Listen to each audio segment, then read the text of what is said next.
Hello. तो आपका ये सवाल है, कहा गया है कि चैपलिन एक निश्चित दूरी 1 घंटे 24 मिनट में तय करता है। यदि वह 2/3 दूरी को 4 किलोमीटर प्रति घंटा की चाल से और शेष दूरी को 5 किलोमीटर प्रति घंटा की चाल से तय करता है तो उसकी औसत चाल ज्ञात करें। ठीक है, तो इस सवाल को आपने सॉरी फॉर दिस ओके इस सवाल को आपने दिया है, तो आई होप सो आपको सवाल जो ये दिया है ना, तो औसत चाल का फार्मूला पता होगा।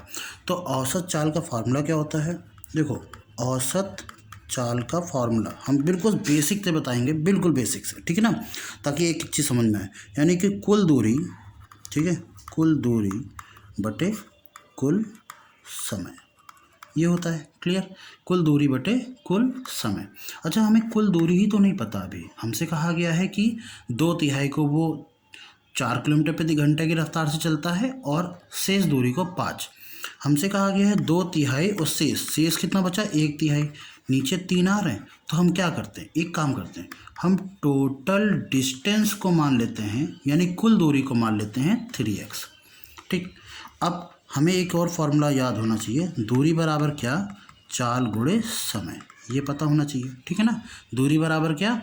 चाल गुणे समय। दूरी कितनी है? अच्छा, इस 3x में से पहली दूरी उसने कितने तय करी? 2/3 की रफ्तार से। 3 से 3 कट गया, ये x बचेगा। x का 2 में गुणा करेंगे तो 2x बचेगा। यानी पहली दूरी उसने 2x की रफ्तार से तय करी। उसकी चाल कितनी थी? वो 4 किलोमीटर प्रति घंटा। इंटू समय कितना था? आई डोंट नो, t1 मान लेते हैं t1। ठीक।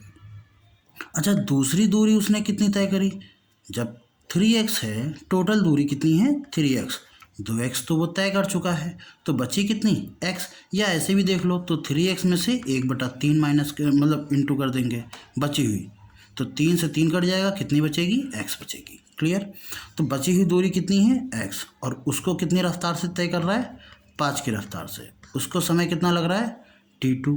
अच्छा, हमें एक और चीज़ पता है कि t1 प्लस t2, इन दोनों का एडिशन कितना है? 1 घंटे 24 मिनट। वो जो शुरुआत में दिया गया था ना, आई होप सो आपने पढ़ा होगा कि शुरुआत में जो ये दिया गया था कि 1 घंटा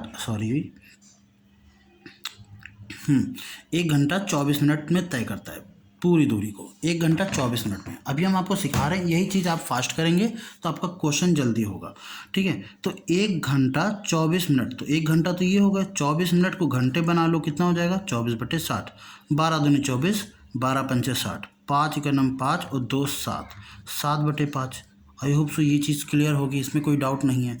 तो इसका मतलब ये है कि 2x, इसको इस इक्वेशन से हम बनाएंगे 2x/4 और इस इक्वेशन से बनाएंगे x/5। ठीक है ना, इन दोनों का जो एडिशन होगा ये क्या होगा? t1 प्लस t2, ये होगा ना। क्लियर? इसका t1 निकाल लिया और इसका t2 निकाल लिया, और इन दोनों का एडिशन किसके बराबर होगा? 7/5 के बराबर होगा। क्लियर है? अब आगे देखते हैं। अरे डिलीट नहीं हो रहा है, सॉरी, हाँ जस्ट 1 सेकेंड। हाँ, तो 2x अपॉन कितना था? 2x की वैल्यू जो चल रहा था वो 4 की रफ्तार से चल रहा था, और x वाला जो चल रहा था वो 5 की रफ्तार से चल रहा था। ठीक है ना, ये कितना आ गया? 7/2। 7/2 ही था ना, सॉरी, कितना था? 24, 1 घंटा 24, 1/24 60। ठीक है, 12 दूनी 24, 12 पंचे 60। अच्छा, 7/5 था, कितना था? 7/5। ठीक है ना, अब इसको काट लो, ये कितना हो जाएगा? तो x/2 प्लस का x/5 बराबर 7/5। अब ये आ जाएगा इस साइड, ये इस साइड, यानी कि 5x 2x, तो 5x प्लस का 2x अपॉन में कितना? 10 इज इक्वल टू 7/5। ये दोनों को ऐड कर लो, तो 7x/10 इज इक्वल टू 7/5। 7 से 7 कट जाएगा, तो 5 2 जा 10, तो x की वैल्यू कितनी आ गई? 2। x की वैल्यू कितनी आ गई? 2। क्लियर है? अच्छा, x की वैल्यू 2 आ गई, इसका मतलब हमने टोटल डिस्टेंस यानी कि कुल दूरी को कितना माना था? 3x माना था, तो 3 × 2, इसका मतलब ये कितना हो जाएगा? 6। ठीक है, 6 किलोमीटर।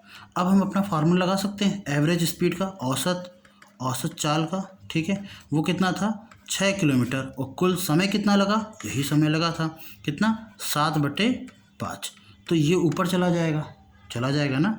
5 6 का 30 बटे 7, 7 से इसको डिवाइड करोगे तो 7 को 30 से ऐसे डिवाइड करते हैं, 7 चौक 28, ये आ जाएगा 2, तो 4 सही 2/7, और यही हमारा सही आंसर है। आप देख सकते हैं इसको, ये हमारा सही आंसर है और ये रहा। क्लियर है? आई होप सो क्लियर होगा, ठीक है ना। अच्छा, क्या इसको हम फास्ट कर सकते हैं? यस, इसी को ही हम क्या कर सकते हैं, बहुत तेज़ी के साथ कर सकते हैं। यानी जो भी हमने किया है ये बेफजूल की कैलकुलेशन आपको नहीं करनी है, ठीक है, डायरेक्टली आप कर सकते हैं। अब चलिए अगला क्वेश्चन क्या है कि 5 और 5/12। मैं दिखा देता हूँ आपको क्वेश्चन भी, ठीक है। अगला क्वेश्चन ये जो है पूछा गया है, यार फोकस नहीं बन रहा है, ठीक है। कह रहा है कि 5 सही 5/12 और 2 सही 2/3 का योग और उनके अंतर से विभाजित करना है। यानी कि इसको एक बार क्या करना है, योग करना है। अच्छा, ये है, और 2 सही 2/3, एक बार क्या करना है, योग करना है, और एक बार क्या करना है, माइनस करना है, और फिर उसको डिवाइड करना है। यही आ गया, इसी तरीके से सवाल करना है, ठीक है। 12 पंचे 60, 5 65, 65/12, कोई दिक्कत नहीं है। और यहाँ पर आएगा 3 दूनी 6, 2 8, 8/3, ये भी कोई दिक्कत नहीं है। क्या मैं इसको 12 बना लूँ, इसमें 4 को गुणा करके 12 बना लूँ? बहुत आसान है। तो 8 चौक 32, और ये आ जाएगा 4 3 12। बात तो एक ही है, हमें इन दोनों को क्या करना है, योग निकालना है। जोड़ो इन दोनों को, 5 में से 2 जोड़ेंगे कितना हो जाएगा, 7, और 6 में से 3 जोड़ेंगे तो ये हो जाएगा 9/12। अच्छा, घटा लूँ, 65 में से 32 जाएगा, ये जाएगा, 5 में से 2 जाएगा, 3 बचेगा, 6 में से 3 जाएगा, 3 बचेगा, अपॉन में कितना, 12, और इसको क्या करना है, हमें डिवाइड करना है, ठीक है ना। तो ये 97/12, और इंटू में कितना आ जाएगा, डिवाइड वाला पलट जाता है ना, 12/33, तो इससे कट जाएगा, ये कितना आ जाएगा, 97/33। अब अच्छा, ये इससे डिवाइड नहीं जाएगा, 33 दूना 66, और 33 3 99 होता है, तो 33 दूना 66, इसको ऐसे कर लो, 33 दूना कितना है, 97, 33 दूना 66, 66, यह आ जाएगा 1, और यह आ जाएगा 3, 31, तो 2 सही 31/33, और यही हमारा सही आंसर है। क्लियर है? आई होप सो क्लियर होगा ना। ये क्वेश्चन तो आसान था, ये क्वेश्चन तो करने वाला है, ठीक है, डुएबल क्वेश्चन है। फिर कहा गया है कि एक कंटेनर में 40 लीटर सांद्र सिरप है, इसमें 4 लीटर सिरप निकाल लिया जाता है और शेष और जल से प्रतिस्थापित कर दिया जाता है। यह प्रक्रिया 3 बार की जाती है। अच्छा, अंत में कंटेनर में कितने प्रतिशत सिरप होगा? वेरी सरल, बहुत सरल क्वेश्चन है, ठीक है ना। चलो इसको करते हैं। आपसे कहा गया है कि कंटेनर में कितना लीटर है, बिल्कुल बेसिक से बता रहे हैं, ठीक है, बिल्कुल बेसिक से, एडवांस लेवल पर नहीं, बेसिक लेवल पर। इसी को कैलकुलेशन फास्ट करना है तो आपका बहुत तेज हो जाएगा। 40 लीटर सिरप था, उसके बाद इसमें से 4 लीटर निकाला गया और 4 लीटर पानी ये माइनस किया गया और 4 लीटर पानी ऐड कर दिया गया, वाटर। इसमें 40 लीटर में जितना भी सिरप था कुछ तो मात्रा लेस हो जाएगी, ठीक है ना। फिर यही काम किया गया, और ये काम कितनी बार किया, एक बार करने के बाद फिर 3 बार किया गया, तो टोटल हो कितनी बार गए, 4 बार। ये टोटल कितनी बार काम हो गया, 4 बार। इसका मतलब हमारे पास एक फॉर्मूला होता है 40, 1 कितने लीटर सिरप निकाला जा रहा है, 4 लीटर, कितने में निकाला जा रहा है, 40, और ये प्रक्रिया कितनी बार दोहराई जा रही है, 3 बार नहीं, 4 बार। एक बार निकालने के बाद फिर से वो 3 बार कर रहा है, यानी कि पहली बार में तो हो ही गया, बाकी 3 बार और, तो 4 बार, ठीक है ना।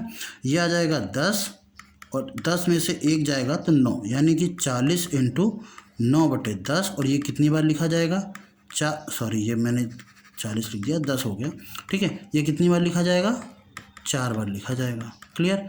बट हमें यहाँ पर मात्रा मिल जाएगी, हमें मात्रा थोड़ी निकालनी है, हमें निकालना है कि इस सिरप में जो ये मात्रा है ना, वो प्रारंभिक से कितना परसेंटेज है। तो परसेंटेज निकालने के लिए अपॉन में कितना, टोटल में, ठीक है, इंटू क्या करेंगे, 100, यही तो करते हैं ना। टोटल में ये कितना है और इसका 100, ठीक है, ये आएगा।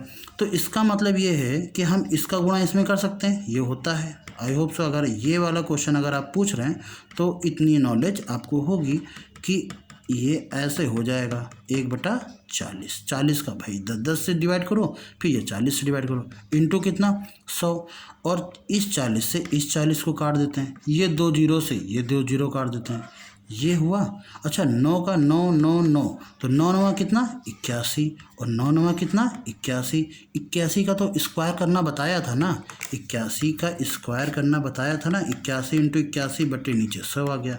कितना कम है 19 कम है, 100 में 19 कम है, तो 81 में से पहले 19 माइनस कर दो, कितना आ जाएगा ये 2 और 6 62, ठीक है। और 19 का स्क्वायर कितना होता है 361, यहाँ 361 कर लो, ये 61 आ जाएगा, 3 2 5 आ जाएगा 65, ठीक है। तो कितना आ जाएगा 6 5 6 1 बटे 100, और डिवाइड करेंगे तो 65.61%। ये हमारा सही आंसर आ जाएगा। स्क्वायर इसीलिए सिखाया जाता है स्क्वायर, ताकि आप आसानी से उसको कर सकें। क्लियर है? ओके। अगला क्वेश्चन जो है ये तो बहुत बेहद सरल है। कह रहा है कि ये जो संख्या है ना, ये जो संख्या है ना 34 6 9 8 0 1 4 24 नहीं है, ठीक है। तो इनमें से किससे विभाजित होगी? तो 24 69 और कहाँ गया 8014 किससे विभाजित होगी? 9 से, 11 से, 7 से, 8 से। देखो विभाजित किससे होगी, इसके लिए आपको करना क्या पड़ेगा, एक एक को चेक करना पड़ेगा। 7 से डिविजिबल का मेथड या 8 से डिविजिबल का मेथड क्या है, आखिरी की 3 डिजिट अगर डिवाइड हो रही हैं तो 8 से डिवाइड होगा। ये हो ही नहीं सकता क्योंकि 14 8 के टेबल में आता ही नहीं है। क्लियर है? 9 की बात करें तो इसमें देखो डिवाइड करना चाहो आप कर सकते हो, 9 का करना चाहो तो 3 वाली प्रॉपर्टी यूज़ कर लो। बट सबसे पहले अगर ऐसा कभी भी क्वेश्चन आ जाए, आप सबसे पहले 11 वाले को चेक करो। आपका इवन का एडिशन ऑड के एडिशन से माइनस करो, या तो 0 आए या तो 11 आए। तो देखो 2 6 8 हो गया, 8 8 16 16 और 1 17, ठीक है ना। 17 आया, 17 बना नहीं पाए हम, 17 आया। 4 9 4 13 13 और 13 हो गया, और 13 4 17, और 17 में से 17 आ गया तो कितना 0। अगर ये ऐसा है तो 100% किससे डिवाइड होगा, 11 से डिवाइड होगा। मैंने इससे पहले भी क्लास में ही बताया था क्या, कि अगर इन दोनों का इवन का और ऑड का सब्ट्रैक्शन, ठीक है, या तो 11 आना चाहिए या फिर 0 आना चाहिए, तो वो संख्या 11 से क्या होगी, डिविजिबल होगी। हालांकि इस तरीके से सवाल एग्ज़ाम में आते हैं, और वो 11 वाला जो कॉन्सेप्ट है ना वो ज़रूर आता है, ठीक है। और 11 कभी कभी क्या होता है 11 नहीं देंगे, 11 का मल्टीपल दे देंगे 33, तो भाई 11 को चेक करो, 3 को भी चेक करो, ठीक है ना, इस तरीके से। तो आई होप सो क्लियर होगा आपको। आपके इतने ही क्वेश्चन थे और बाकी कोई क्वेश्चन नहीं था, तो क्लियर होगा, ठीक है। जैसा हो आप बताइएगा, अदरवाइज़ मिलते हैं क्लास में।